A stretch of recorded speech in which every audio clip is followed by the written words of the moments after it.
brasileiro. Em segundo lugar, Blairo Borges Maggi, com uma riqueza de 960 milhões de dólares. Maggi é considerado o nome mais poderoso da agricultura brasileira. Em 2005, o Greenpeace, que defende o meio ambiente, deu ao então governador do Mato Grosso o prêmio crítico Motosserra de Ouro. Atualmente, Maggi é senador pelo Mato Grosso. Ele é um dos donos do grupo André Maggi.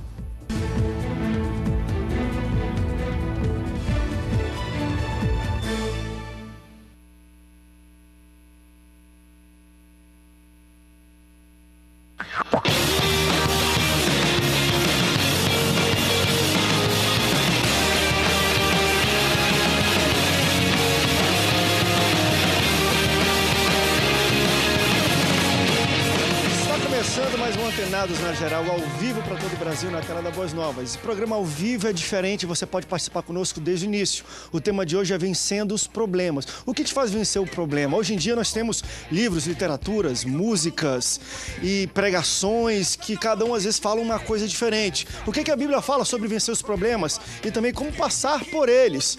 Vamos debater. Muitas pessoas já têm perguntado aqui, André, a minha vassourinha que eu comprei na igreja me ajuda a varrer os problemas para fora de casa?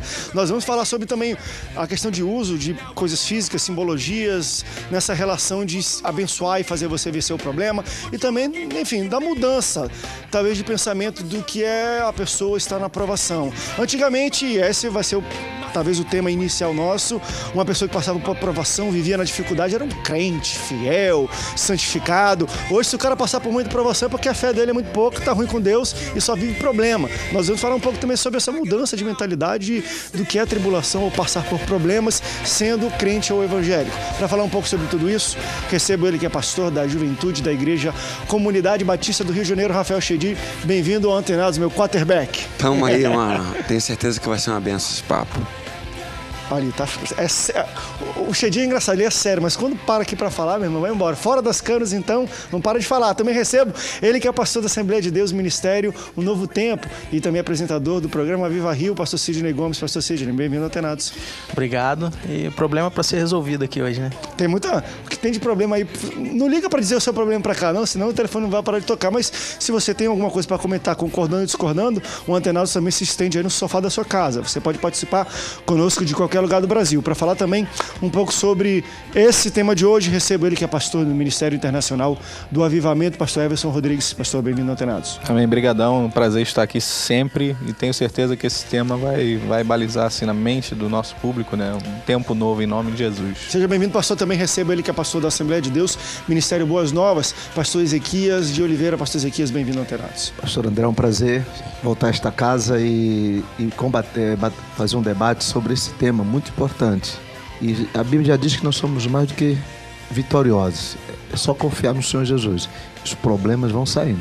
Seja bem-vindo, pastor Ezequias, e a gente já começa debatendo. Você pode participar conosco, Facebook, Twitter, pela internet ou ligando para cá. De qualquer lugar do Brasil, você liga para o número que está aparecendo na tela e pode participar ao vivo aqui dentro do estúdio por telefone conosco. Eu até toquei nessa temática inicialmente, que a tribulação, isso aí já é um linguajar muito de crente, né? O pessoal fora da igreja não fala tribulação, problemas do dia a dia, as dificuldades. Antigamente, eu me relembro muito disso, daquelas irmãzinhas de oração, que vivia às vezes até era um pouco sofrido. Esse sofrimento era, de certa forma, exaltado nas igrejas. A irmã está sofrendo, mas está firme com o Senhor, está com dificuldade, mas está se santificando. Isso, de alguma forma, essa tribulação era até um sinal de santidade. Hoje em dia, enfim, muitas pregações e muitos conceitos cristãos ou de igrejas, muita tribulação é sinal de falta de fé, ou o cara está em pecado, está passando por dificuldade, querido, financeira, na família, é porque Deus não está na tua casa, é porque Deus não está aí, ou porque você está vivendo em pecado, ou porque você não tem fé o bastante. Então, enfim, de poucos, eu não sou muito velho, então da minha infância para os dias de hoje parece que o negócio virou de cabeça para baixo mesmo. Qual a visão de vocês sobre essa questão de passar tribulação? É sinal sim de provação e aprovação de Deus? Ou falta de fé, ou está em pecado? Ou depende, pode ser um ou outro. Como é que vocês entendem? E principalmente essa mudança, às vezes, dessa inversão dos valores que houveram de tempos atrás para os tempos de hoje. André, dois extremos que eu acredito serem muito complicados é a questão da a minha fé não me permite tribulação porque eu sou uma pessoa que tenho fé. E o outro é o problema que nós vivemos há muitos anos atrás, inclusive como você mencionou, da questão do cristão ter que viver e culturalmente demonstrar a tribulação como um ato, como até a gente comentou aqui em off, de santidade. Esse é um extremo muito complicado. Eu acredito, e tem uma parábola que explica muito bem isso, que fala daquelas duas casas edificadas, uma na rocha e outra na areia. O texto ele é claro, ele diz que a tempestade, aí a gente vai pensar, né, como as tribulações, as adversidades, as tempestades elas vêm contra as duas casas. Mas o interessante é como cada uma suporta isso. Então diz que aquela que foi construída na areia, que não tem uma base sólida, ela foi totalmente danificada.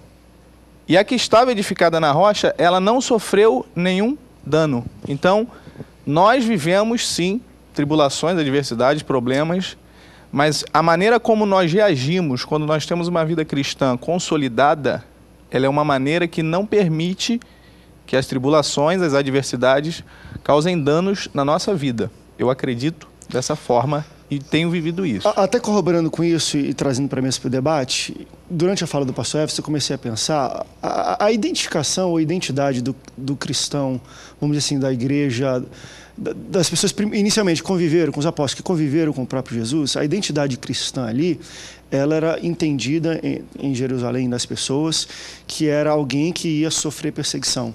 Existia essa identidade. Se você corroborar com aqueles pensamentos e aqueles ensinamentos, principalmente daquela pessoa que era Jesus Cristo, intrinsecamente as pessoas entendiam: eu vou seguir a Ele já sabendo que serei perseguido, que passarei por tribulações. Então, a identidade cristã primitiva é: eu sei que vou ter tribulação. A identidade cristã dos dias de hoje é: vou para a igreja para me livrar de problemas, vou para a igreja porque eu não vou ter problemas. E vocês concordam que a gente às vezes até prega isso. Eu já me encontrei muitas vezes, e também não é mentira, até depende de como você encara tudo isso, mas você quer estar com muito problema na vida, não sei o que, olha, entrega a tua vida para Jesus. Antigamente entregar a vida para Jesus era sinal de problema. Eu até acredito que algumas pessoas concordavam com Jesus, criam de alguma maneira nos ensinamentos dele, e falavam: eu não vou seguir ele porque chega de problema, eu não quero mais problema para a minha vida. Hoje é o contrário, as pessoas correm para a igreja no intuito de se livrar dos seus problemas. Por que a identidade mudou tanto? Eu acho que é interessante porque quando você fala do contexto ali do Novo Testamento, onde eles estavam inseridos num ambiente de perseguição, não necessariamente perseguição de morte, mas uma perseguição social. Aqueles que se associavam ao cristianismo, aqueles que diziam e proclamavam Jesus, automaticamente sofriam perseguições. Eu acho que no início, aqui no Brasil, quando o movimento evangélico começou a se fortalecer, as pessoas ainda sofriam perseguições sociais. Né? Quantos de nós no colégio não ouviu bullying, não ouviu piadinha de crente? Sendo também que a gente tem algumas influências desse sincretismo religioso. Né? E dentro do catolicismo, que é a maior religião do Brasil, você ser uma pessoa religiosa, ser uma pessoa devota, sempre associou ao sofrimento, à tristeza. A piedade seria um sinônimo quase que de tristeza. Então, toda vez que você falava que era alguém que confessava Cristo, alguém que vivia para Deus, automaticamente a pessoa te associava também e te identificava. A cultura católica é um pouco exatamente, assim, como uma pessoa triste. De várias exatamente, coisas. Como uma pessoa triste. Eu acho que no meio evangélico isso começou a mudar, principalmente a partir da teologia da prosperidade, o movimento triunfalista para se entender Deus, independente de opiniões. Criou não, mas mudou de exatamente, fato, mudou se completamente. Tem um benefício, esse é um deles. Hoje você proclama Cristo e aceita Jesus de uma maneira consumista às vezes, né? Você espera de Deus algo para a sua vida, entendendo que se não tiver as benesses de Deus ou dos céus, você não está vivendo com o Senhor. Então isso gera uma grande confusão para se entender o Evangelho. Como assim? Eu vivo o Evangelho de Cristo, que foi perseguido, o Rei da Glória, que se tornou um carpinteiro, mas eu, ao mesmo tempo, tenho que pedir a Deus, ou cobrar de Deus, ou a maneira que as pessoas quiserem entender, o triunfo das minhas batalhas, as vitórias necessárias para a minha vida pessoal. Eu acho que isso é tão confuso e tão difícil de entender, que a gente está num Evangelho que a gente se entende de maneira individual. E Deus nunca foi individual. Deus jamais foi individual. Deus sempre foi pessoal. Ele é uma pessoa. Exato. Ele trata você, mas não todas as consequências dele são coletivas. É por isso que a gente é reino, é por isso que a gente é povo, é por isso que a gente é família, é por isso que a gente chama ele de pai. Então, esse discurso triunfalista faz a gente não entender sofrimento, sabe? E se a gente não entende sofrimento, a gente não sabe como ajudar outra pessoa. Porque, afinal de contas, eu só estou indo para os meus interesses. Pouco me importa se o meu irmão ao lado está sofrendo ou não. Está entendendo? Essa visão egoísta e individualista vai consumindo o evangelho, vai consumindo as igrejas. Não estou dizendo que viver o evangelho é algo de tristeza, não. Aqueles que vivem pela fé, independente das tribulações e das tempestades que vivem, creem no Senhor. Isso é a nossa fonte de alegria, nossa fonte de paz que excede todo entendimento. Agora, não são os frutos dessa terra que nos dão essa alegria. São os frutos eternos que só vêm do Senhor. Mas é interessante, na Bíblia a gente vê muito isso. As pessoas querem te seguir. Jesus entendendo que o empecilho daquelas pessoas eram coisas financeiras ou física, fala assim, então faz o seguinte, vende tudo que você tem, se desfaz, que aí você estará apto, vai tirar isso da tua frente, essa barreira, e me segue. Hoje, a gente segue a Jesus para ter essas coisas, né? Tudo aquilo que a gente pede para Jesus é justamente aquilo que, pessoalmente, ele fala para as pessoas se desfazerem. É duro entender um pouco essa realidade. Não que eu sou contra riqueza, pelo contrário, eu acho que as pessoas têm que viver sem necessidades. A questão é o que é isso, o que é viver sem necessidades. Assim, eu creio que a igreja evangélica atual, ela perde um pouco a oportunidade quando a gente adota muito o pare de sofrer, sabe? Aquela coisa do pare de sofrer, quando na verdade o que a gente precisa ensinar para as pessoas é vença na crise. Na crise você pode vencer, porque como eu aprendi, tem um louvor até da harpa que diz, né, os melhores hinos e poesias foram escritos em tribulação. Quer dizer, você não aprende nada em dia de bonança, você aprende em dia de tempestade, em dia de Salomão, né? Pois é, você aprende no dia que a coisa está pegando, no dia que o chamado bicho está pegando. É onde você aprende a orar, você aprende a buscar, e a pessoa tem que aprender a explorar mais isso, porque às vezes você fica tão desesperado em sair da crise que você sai da crise sem aprender nada, e esse é o problema. Vamos rápido intervalo, depois voltamos, eu quero ouvir também para Ezequias. Esse é o problema justamente porque se criou um conceito que crise é falta de fé ou é consequência de pecado. Então, o que antes era para te atrair para a cruz, hoje é o que te afasta dela. Eu estou dentro da igreja, eu estou passando dificuldade, eu estou em pecado, falta de fé. Então, enfim, não vou nem continuar aqui. O que às vezes atrai as pessoas de fora, a dificuldade, quando a pessoa vive uma dificuldade fora da igreja, ela é atraída para a igreja. Quando a pessoa está dentro da igreja e está em dificuldade, ela é expelida da igreja por causa de ensinamentos assim. Vamos para um rápido intervalo, daqui a pouco a gente volta, não sai daí. Antenados, volta já já.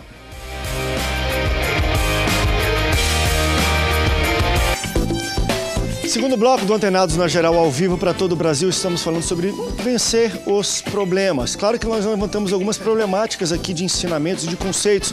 Por exemplo, foi falado aqui pelo pastor Rafael no início, olha, as pessoas às vezes que chegavam para seguir Jesus, ele falava, quer me seguir, quer viver como eu vivo, larga tudo que você tem. Hoje a gente vai para a igreja para buscar o que esse povo largou, né? Jesus mandava ele largar e a gente vai lá, Senhor, manda lá para casa aquele que o pessoal largou então lá no Novo Testamento. Hoje se inverteu um pouco disso, a gente quer buscar aquelas coisas que Jesus na Bíblia ensinava o povo a largar. É verdade, há uma certa preocupação com isso, porque a maioria das vezes as pessoas chegam com essa ansiedade, com esse projeto, não, eu vou para a igreja, e falam assim para essas pessoas. E, na verdade, não é bem isso. Como nós acabamos de ouvir aqui dos colegas que estão indo muito bem no assunto, que é as pessoas que exatamente precisam de Jesus, mas está com seu coração preso no que tem, nas riquezas, nos bens, né? E Jesus então diz, deixa tudo e segue-me. E muitos estão indo porque não têm e querem ter. Aí começa aquela coisa, vai porque precisa de uma casa nova, precisa de um relacionamento, um casamento, precisa de mudar de carro, tanta coisa parecida. Tendo em vista que a salvação e o gozo de ter essa convicção da salvação é coisa bem melhor de qualquer coisa material. Então vale a pena, e a experiência que nós temos esses anos todos na igreja é vendo essas coisas. Nascemos num lar tão simples, humilde, mas a promessa de Deus continua sobre nossas vidas. E nós estamos vendo se cumprir, não desesperadamente, tem que acontecer, é o tempo de Deus. E são crises que nós passamos para ser aprovado depois da prova, né? E, pastor Everson, a gente tem que conversar sobre isso, mas de fato existe também claramente contraponto. Claro que a gente não está fazendo apologia àquilo que até você falou no início. O extremo que é o problema, né? De precisa passar por provação e sofrer nessa vida. Também não é isso, mas também não é talvez um ensinamento triunfalista. Você só tem que vencer. Se não vencer, é falta de fé ou você está em pecado. O grande problema, André, eu acredito que Jesus abençoa, que Ele pode fazer você prosperar, Ele pode mudar a sua realidade de vida, mas o grande problema é o egocentrismo, né, religioso. O individualismo. E o individualismo que ele falou. E a própria busca egocêntrica do indivíduo quando olha para Deus. Então, na verdade, o grande problema está no coração, ou seja, com qual intenção que eu estou procurando o Evangelho, porque às vezes a pessoa não tem nada, mas ela é tão egocêntrica ao ponto de olhar para Jesus e dizer assim, olha, os meus anseios agora, todos têm que ser supridos pelo Senhor. E não é essa relação, porque você vê, qualquer pessoa, cristão ou não, que trabalha, ela tem um resultado do seu trabalho. Isso não é bênção, entendeu? Então, às vezes, muitos cristãos, eles se escoram em cima de uma realidade de que agora eu busco a Deus, Deus tem que fazer tudo para mim. Então, eu vou ficar lá em casa, deitado numa rede o dia inteiro, balançando para lá e para cá. E o corvo vai trazer o meu maná. Com certeza. Então, eu acho que é essa mentalidade que precisa ser rompida e a gente precisa entender que existem coisas que eu devo fazer, existem coisas que Jesus pode fazer por mim, mas essa minha busca, ela não pode ser uma troca em cima de coisas. Ela tem que ser uma relação realmente de entendimento. Quem é Deus? Por que eu busco Deus? Exato. Eu estou resolvendo primeiro um problema pessoal. Eu busco Deus para resolver um problema que ele foi originado do Éden. O restante, Jesus mesmo falou, buscar em primeiro lugar o reino de Deus e a sua justiça e todas as demais coisas vos serão acrescentadas. Eu costumo dizer lá na igreja isso. O reino de Deus e a justiça é a minha prioridade. O restante não está nem na escala de prioridade. Ele considera demais coisas. Eu posso fazer, mas isso não é a tua busca. A minha busca não é pelas demais coisas. A minha busca é pelo reino. Prioridade, reino. E a gente mistura isso mesmo, né? A gente busca as demais coisas e fala, Deus, se tu me der dinheiro e um carro, eu vou todo dia para a igreja. Se tu me der isso... E sempre relacionado à questão financeira. E o cara pega o carro e fim de semana não vai depois que eu tiver o carro, depois que eu tiver isso. Se eu tiver um emprego melhor, eu vou me dedicar mais. Ainda mais nós que somos pastores, a gente ouve isso muito de pessoas. Não, pastor, quando eu tiver assim, eu vou fazer isso. E você vê que a realidade não muda nunca, porque, na verdade, o coração dele está predisposto àquela realidade. Não há mudança no interior. Isso é uma grande cilada, né? Uma grande cilada. A gente vê os números dos evangélicos no Brasil, eles crescem e, ao mesmo tempo, diminuem. São 40 milhões de evangélicos no Brasil e parece que 40 milhões que já foram evangélicos. Ou seja, 50% de pessoas que já frequentaram igrejas evangélicas saíram, porque muitas vezes fazem de Deus ou identificam Deus como um gênio da lâmpada. Eu quero algo, eu preciso de um relacionamento, como foi dito, eu preciso de um carro, eu preciso de uma posse. Só que Deus nunca quis um relacionamento assim. E essas frustrações, elas vão engessando os corações, porque as pessoas ouvem de seus líderes que seguir a Deus... Como é que elas aprenderam Exatamente. Isso? Elas ouvem de seus líderes que seguir a Deus é isso, porque falta muito palavra, né, mano? Falta muito Bíblia. E aí, nessas frustrações, eles entendem o seguinte, bom, se é esse o evangelho, se é isso igreja, eu não quero mais, porque eu estou frustrado, eu estou sofrendo, e esse tipo de argumento não supre as minhas demandas, porque é uma grande cilada. Você é como se fosse correr atrás do vento, só que agora dentro de um templo cristão. Você está correndo atrás do vento, dentro de um templo cristão, em nome de Cristo. Então gera uma confusão louca, porque o local, a agência, o movimento que deveria ser o oposto a isso, na verdade propaga isso. Esse individualismo, esse egocentrismo, esse consumismo gospel, né? E aí cada vez mais a gente vê pessoas sofrendo, não entendendo como que vão superar aquela dor, como que vão vencer aquilo, porque a relação que elas criaram com Deus é uma relação de barganha. E aí, cara, você tem uma relação de barganha com Deus, você não tem uma relação com Deus. Você tem uma relação com outra pessoa, com a tua mente, não sei com quem, mas não é com Deus, porque para ter com Deus, só se for por amor. Se não for por amor, é em vão. Inclusive qualquer ação, eclesiástica ou não, ação missionária ou não, se não for por amor, se for por vaidade, se for por qualquer outra motivação do coração, não foi para Deus, é em vão. Ele nem ouviu. Pastor Chedi e pastores, se a gente analisar 90% dos problemas do indivíduo, eles são problemas apenas pessoais. Não há nenhuma relação com o religioso, com o espiritual.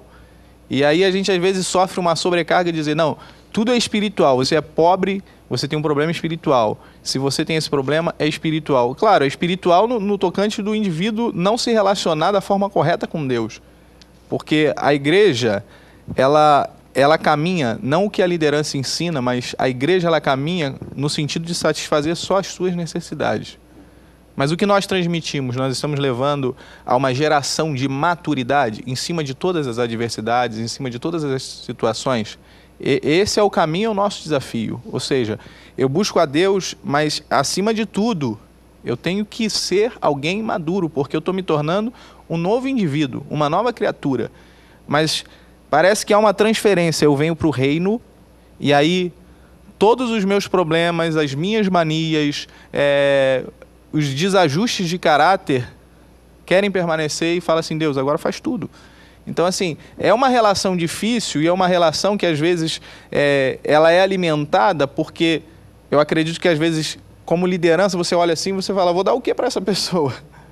Se a busca dela é só isso, o que eu vou favorecer na vida dela? E aí que surgem muitas igrejas evangélicas que hoje elas trabalham em cima desse foco do triunfalismo, como foi falado, e aí há uma expansão, porque a motivação interior, como a gente tem falado, ela está em cima só disso e nada mais. E isso tem prejudicado bastante, nós temos observado, como pastor, dirigindo igrejas, trabalhos, pessoas que exatamente, se olhar para a história da Bíblia, veja que quando Daniel foi levado cativo, aquela coisa toda, e ali foi preparado, né, pelo rei Nabucodonosor, ele passou por aquele processo, só que quando era para ele também se contaminar, no caso, ele não aceitou, ele fugiu, diante dos outros, ele fugiu de comer, de se alimentar com aqueles manjares do rei.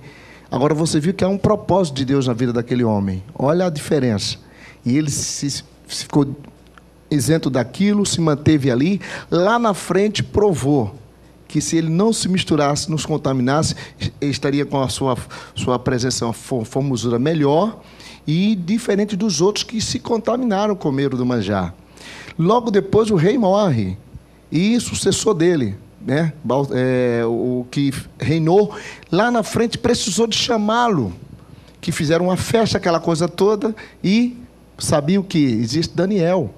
E lá apareceu o descrito na parede e Balsazar ficou atemorizado com aquilo. Mas olha o tempo que passou. E ele foi instituído como governador e aquela coisa da província, mas permaneceu.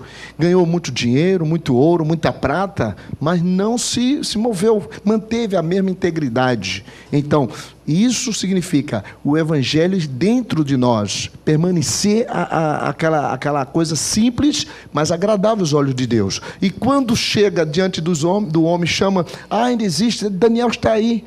Agora é governador, mas um homem de Deus. E quando ele chega, diz, tu és ainda o Daniel, que meus pais, quando na época você foi usado e você ainda tem a unção de Deus. Quer dizer, não foi o ouro, não foi a prata que mudou a situação, mas ele permaneceu. E tem pessoas que, infelizmente, vêm para a igreja querendo isso, melhorar a situação de vida e sair de uma situação que está. E quando melhora, não é fiel ao Senhor, não permanece na graça, perde totalmente a espiritualidade e aí pronto, começa a totalmente mudar as situações. Uma coisa que eu acho muito interessante, até que dá muita base para isso que nós estamos falando, da questão de triunfalismo, embora algumas pessoas podem bater na questão do triunfalismo, mas de um modo geral, todos os pastores usam exemplos e histórias de triunfos que nós temos até na Bíblia.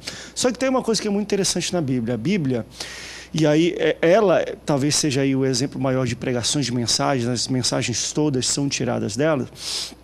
Ela traz pessoas que tiveram grandes triunfos, e aí a gente vai falar de reis, preso, jogado em cova, não sei o quê, mas depois foi exaltado por Deus, no sentido de ter destaque entre a sociedade, mas a Bíblia também demonstra pessoas que tiveram um triunfo espiritual e não necessariamente tiveram nenhum tipo de destaque na sociedade.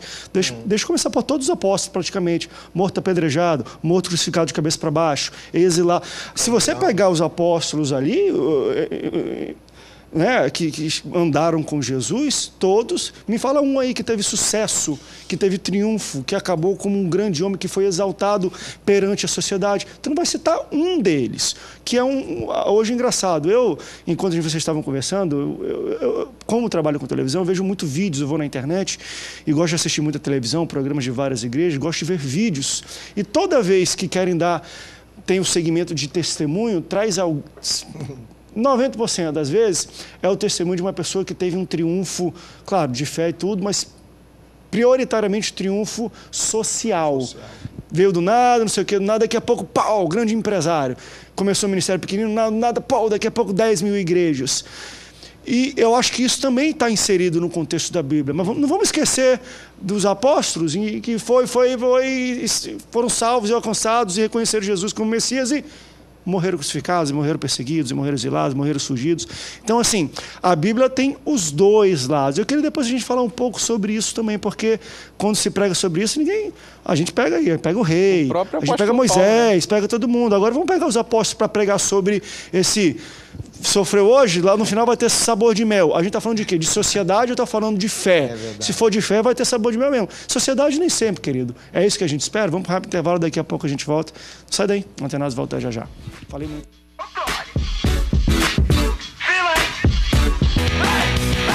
Estamos de volta ao terceiro bloco do Antenados na Geral. Estamos falando sobre vencer os problemas. Mas é muito interessante como a Bíblia classifica um vencedor. E se você vê os personagens da Bíblia, nós temos todos os tipos. Foram citados aqui pessoas que sofreram, foram escravos, depois se tornaram governadores, se tornaram reis. Mas também tivemos pessoas que eram pescadores e morreram crucificados, fugidos, maltratados. Então nós temos todos os exemplos na Bíblia, não é só um. Porque hoje, querendo ou não, se a gente vê na maioria de vídeos de igreja, de testemunhos, a nossa tendência é entender que é um vencedor em Deus quem tem algum tipo de destaque e vence na sociedade. Agora, se você pegar uma irmãzinha simples, que ganha talvez o salário mínimo, está aposentado com o salário mínimo, não tem nada. E a mulher está cheia de calo, de tanto orar no joelho, a gente fala, pobrezinha da irmã, coitadinha.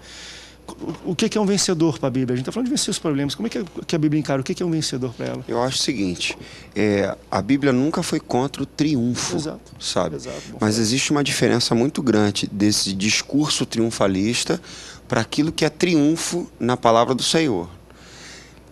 É interessante, porque todos esses personagens que foram reis, grandes líderes, de repente antes eles não eram nada, ou melhor, aos olhos deles eles não eram nada, socialmente falando eles não eram nada, mas aos olhos de Deus é diferente, né? Quando eles alcançaram aquela posição social triunfal, né?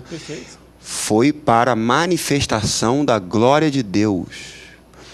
A grande diferença do discurso triunfalista é a seguinte: o mérito, o nome que é glorificado não é o nome de Deus, é o nome de alguém ou de alguma instituição. Entendeu? E quando isso acontece, malandro, quando as coisas acontecem e agora não é de Deus, é do outro. Não tem jeito, quem está falando isso é a Bíblia. É difícil você entender alguém receber algo que não é compartilhado com os outros. Afinal de contas, Deus é nosso Pai. Então, se eu recebo algo, muito com esse pensamento. Se eu recebo algo que vem de Deus, supostamente, e é só para mim, esse tipo de relacionamento, esse tipo de presente, não é Deus que dá. Que Deus é esse que é pai, que fica feliz com o sucesso de um filho e com o insucesso de outro? Eu não consigo entender que relação familiar saudável é essa. Agora, toda vez que Deus dá uma bênção a você, se foi Deus, é para compartilhar com os outros. Vai transbordar. Exatamente. Então, um rei, ele se tornou rei. Não por ele. Não por ele, nem só para ele, mas para salvar um povo. Perfeitamente. José se tornou o segundo homem mais importante do planeta na época, por causa do Império Egípcio, para salvar pessoas. Ou seja, a glória de Deus foi manifestada. Os apóstolos, da mesma forma, a expectativa de sucesso muda completamente. Por quê? No Antigo Testamento e nessas histórias, a mesma coisa, a manifestação da glória de Deus. Só que era dessa forma, era com liderança política. Coisa que a gente não consegue entender hoje no meio evangélico brasileiro. É por isso que o Brasil está do jeito que está, principalmente o estado do Rio de Janeiro.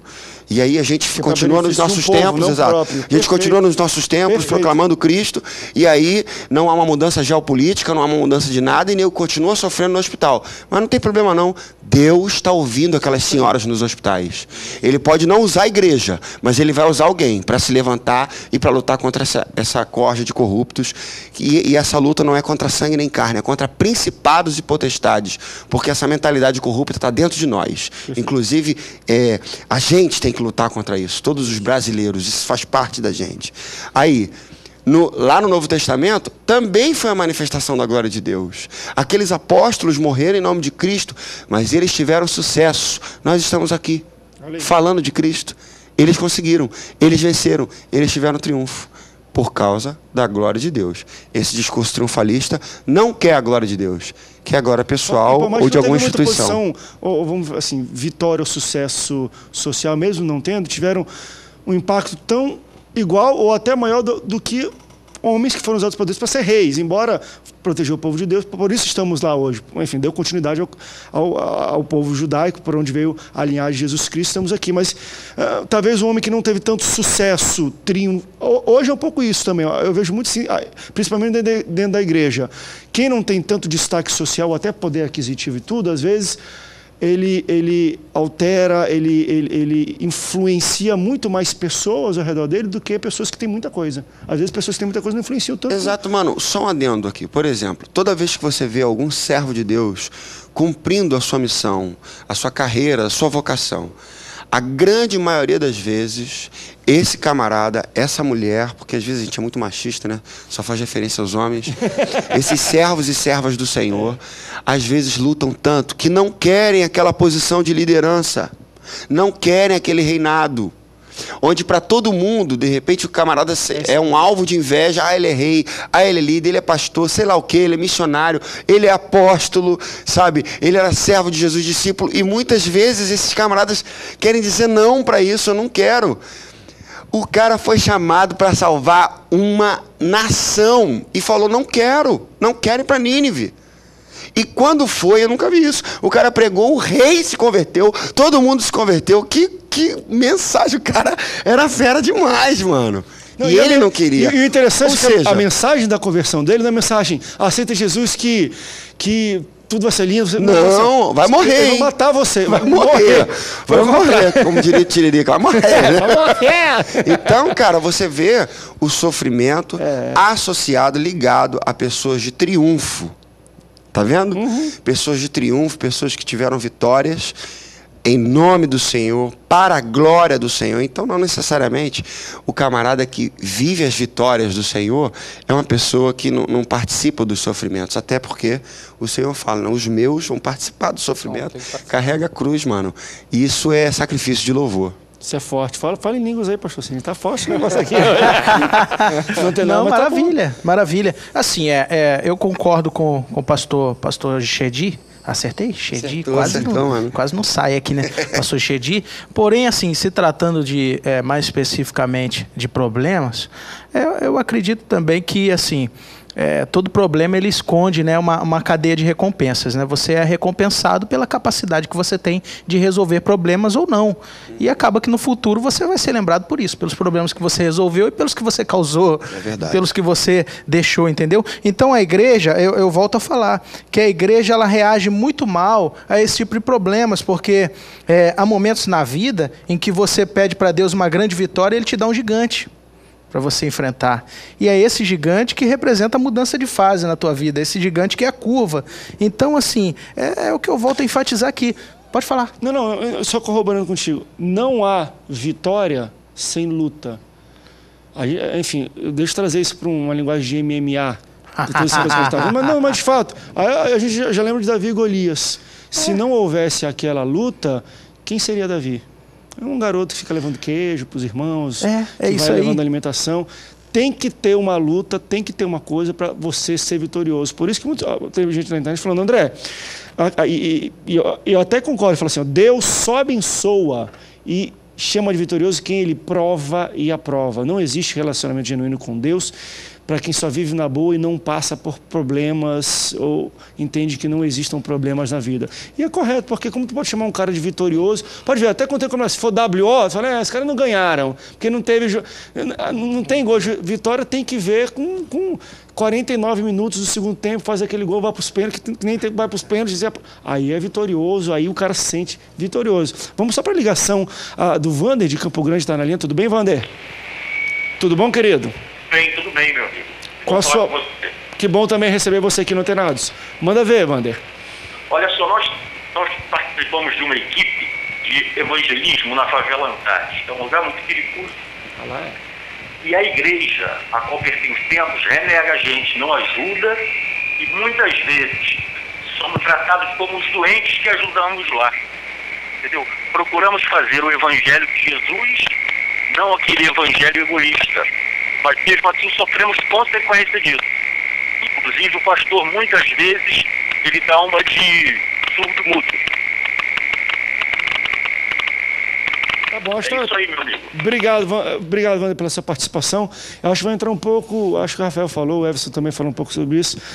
Venha a mim o meu reino, né? Quando você constrói e quer fazer coisas para enaltecer a sua instituição, a sua placa da sua igreja, a sua denominação, e não necessariamente o reino. E aí que se outras pessoas querem fazer, para quem é isso aí? Ele já pensa que também é para o reino, para a placa dele, ele julga os outros pelos seus valores, né? E eu acho que quando não há unidade, um tipo de trabalho, ainda mais falando de reino de Deus, eu acho que algumas coisas têm que ser revistas, sabe? De repente o Vander pensar consigo mesmo, orar para Deus, será que eu estou fazendo bem a essa comunidade de fé? Porque essa comunidade de fé pensa dessa forma, então assim, eu acho que eu vou ficar em paz com eles, de repente mudando de comunidade de fé, ou então me acertando com o pastor.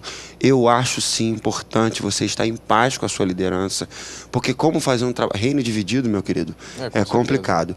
Então assim, você está em paz, e se não consegue ficar em paz caminhando juntos como inúmeros personagens da Bíblia, sabe, de repente um caminhar para um lado, o outro caminhar para um outro lado, mas viver em paz, porque você também trocar de ceia, trocar de mesa de ceia, sem estar em paz com a outra mesa, é complicado também. Eu vou ser assim um pouco mais direto. Eu acho que é mais ou menos o seguinte, até para o Vander mesmo. Primeiro que a correção ela não pode subir, porque quando a correção sobe, ela se torna em rebeldia. Então, se você não tá satisfeito hoje com o trabalho, a Bíblia diz em Atos 8 que se manifestou uma grande perseguição em Jerusalém e que todo mundo teve que sair de Jerusalém, exceção os apóstolos, e que foi necessário Filipe descer a Samaria. Só que ele chegou em Samaria, ele deu de cara com uma potestade, que estava lá esse mão mágico. E foi ele que deu de frente, foi ele que manifestou o reino de Deus. Então, assim, em outras palavras, aquilo que o pastor Chedi tá tentando explicar aqui, de repente é a hora de você descer para Samaria. Começa a orar, dobra o seu joelho, fala com Deus, porque não pode ficar do jeito que está e gerar um conflito, nem rebeldia.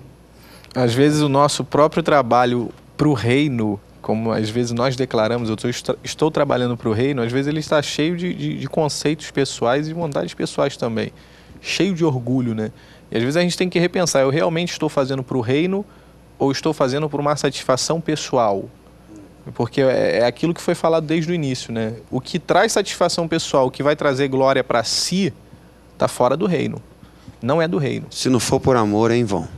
Olha aqui, a gente vai para um rápido break, daqui a pouco vamos voltar para o último bloco do Antenados de hoje e vamos também ler algumas perguntas pontuais do pessoal da internet. Tem uma muito interessante aqui, mas para você ver a resposta e ver a pergunta, claro, só no próximo bloco. Fique com a gente, não sai daí, a gente volta já já.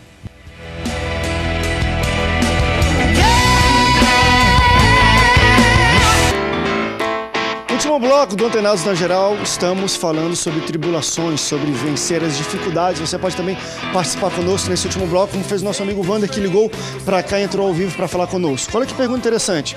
Pastores, por que nós hoje, né, ele falou aqui, entrei numa livraria evangélica, vi muita literatura cristã falando como vencer os problemas, resolva os seus problemas em 5 passos e outras fórmulas mágicas e por aí vai, mas não temos muitos títulos de 5 passos para ir para o céu, 5 passos para ganhar o mundo para Cristo. Enfim, nós hoje somos muito levados a melhorar de vida, a prosperar, a vencer. Mas qual é o alvo da vida cristã? Não é ir para o céu? Então, ao invés de vencer na vida, que tal ir para o céu? Enfim, eu falei aqui no início, hoje literatura, música, elas nos levam muito a querer essa ânsia de vencer na vida, de crescer, de ter vitória, de cantar e olhar lá para baixo, está todo mundo lá, sofrendo.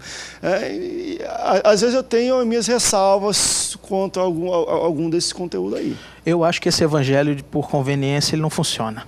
Não funciona. Vende livro, vende CD, vende, mas assim, a efetividade dele não funciona. Não funciona mesmo. Eu estava até brincando com um grupo de amigos, assim, e eu falei, poxa, queria ver vocês fazerem agora no início do ano 12 dias de oração por 12 meses sem fofoca, 12 meses sem falar da vida dos outros, 12 meses sem pecado, porque para 12 meses de vitória é fácil. É fácil, sabe?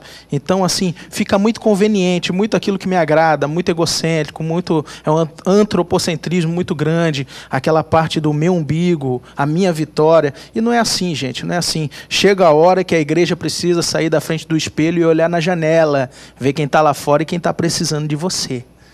O grande problema dos 5 e dos 10 passos é que só a caminhada dele está limitada, né? A 5, 10 passos, né? Não tem um avanço Chegou no maior. 10º, fica por aí. Não tem os passos finais, né? Esse é o grande problema. Uhum. Na verdade, nós vivemos numa sociedade que ela vive de modo circunstancial, né? E o que acontece? Culturalmente, né? Nós derivamos isso. Isso impede a nossa manifestação de fé plena, porque aí a nossa fé também está pautada no que é circunstancial. E é por isso que eu só busco, que eu digo o indivíduo, né?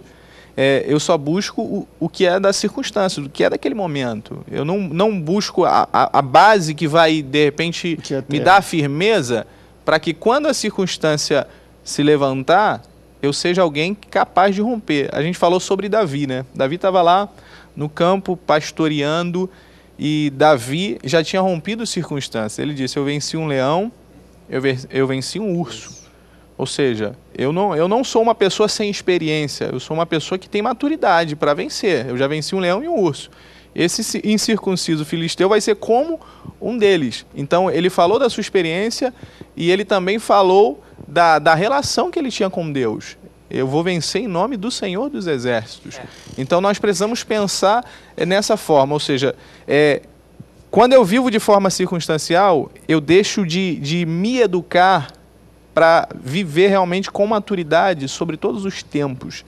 E deixo também de olhar para Deus e falar, Senhor, diante de toda a circunstância, de toda a adversidade, de toda a maturidade, de toda a experiência, eu vou continuar confiando em Ti para romper tudo em nome de Jesus. Não esquecendo que a experiência de Davi, em ele vencer o gigante com aquela baladeira, né? Estilito, é porque ele teve experiência. A história diz que quando ele no campo, para cuidar das ovelhas, e alguns historiadores falam que ele ficava com um badoquezinho, muitas das vezes à distância, para tirar a ovelha de certo local.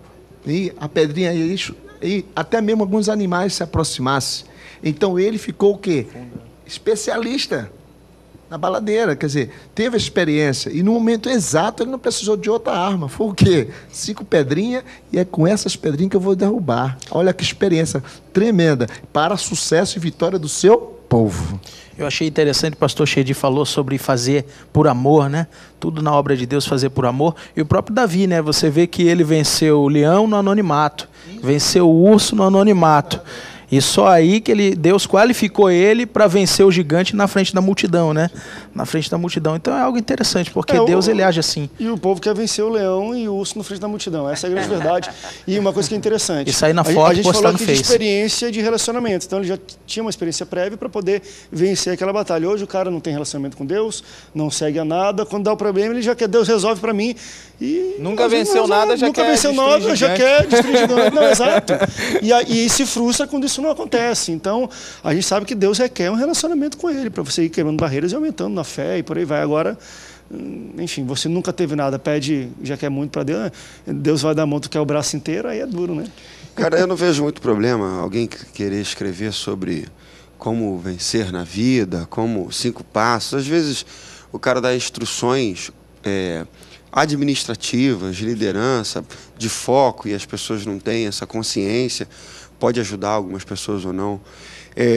Também não vejo problema também em literaturas que falam como ir para o céu, apesar de ser meio, né, como ir para o céu, aceita Jesus como seu Senhor e Salvador, acabou o livro, né?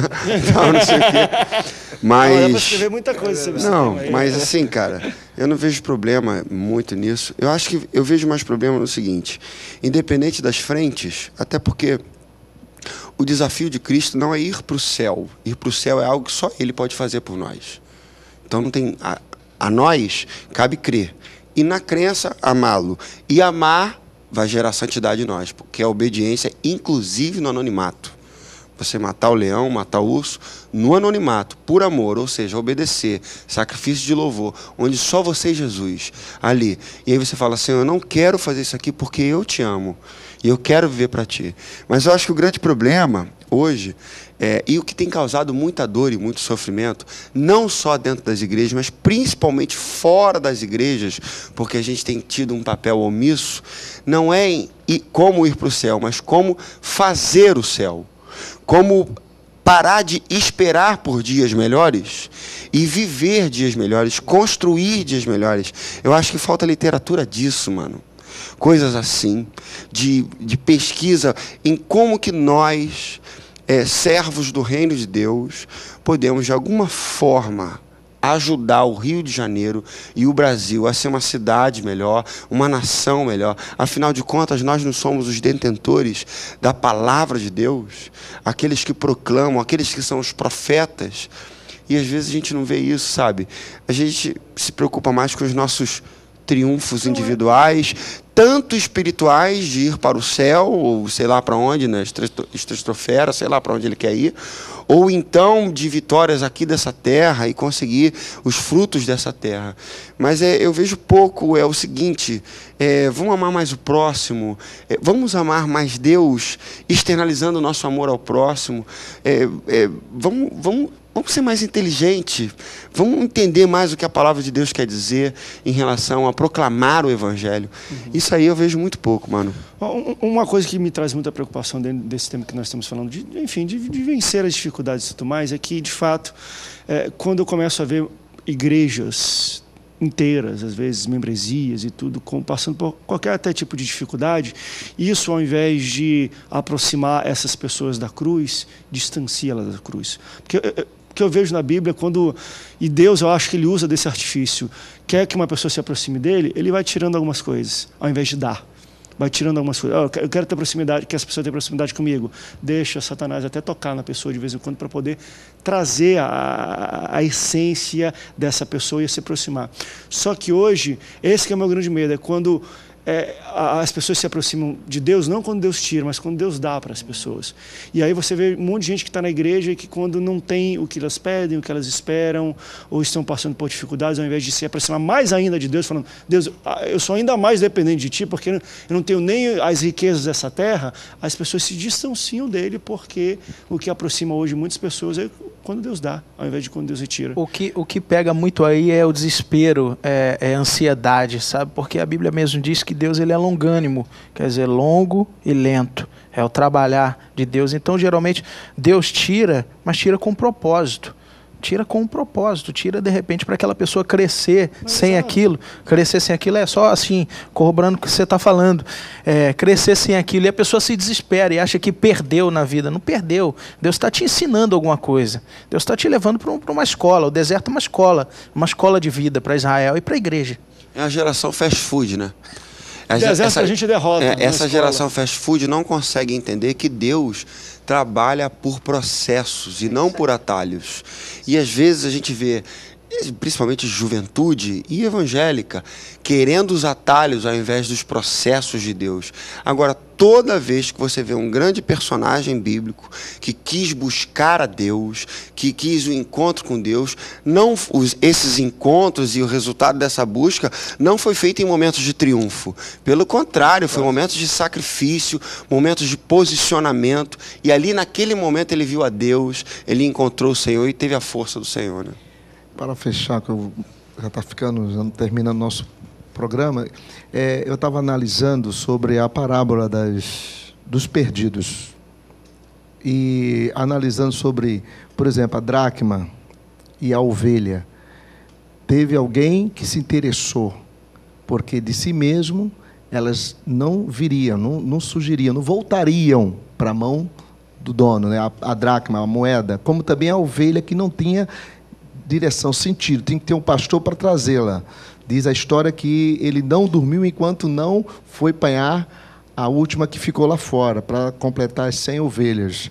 Mas o filho pródigo também que saiu, o pai não foi atrás dele, porque era um ser humano, de raciocínio, poderia tomar decisões, mas o pai sabia, meu filho vai voltar, porque aqui é o lugar dele. Então, ele foi, sofreu as consequências, gastou tudo, até a herança que tinha, mas voltou. Olha só, porque é um ser humano que tem raciocínio. Significa, as pessoas que vão à igreja muitas vezes se desesperam, não vão perseverando, não têm paciência e não esperam o tempo de Deus para que o tempo de Deus se cumpra na sua vida, as promessas de Deus se cumpram.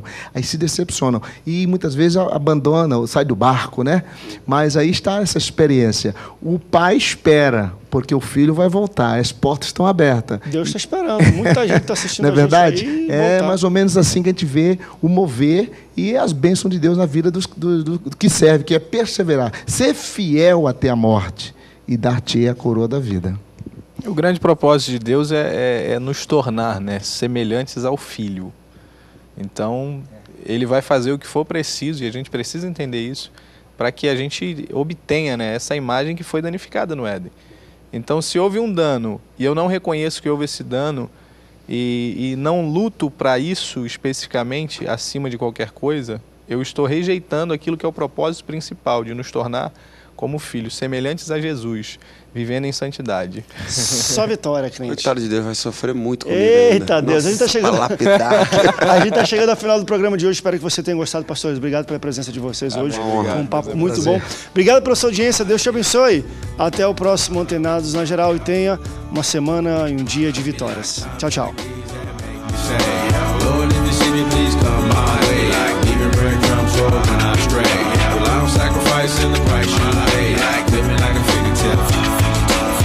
Sometimes I fall, I slip. My heart feels inside me, more like you. Try not to put your fire with the things I do. I'm on an island by my lonesome stranded, low key and staying candid, reflecting all the things.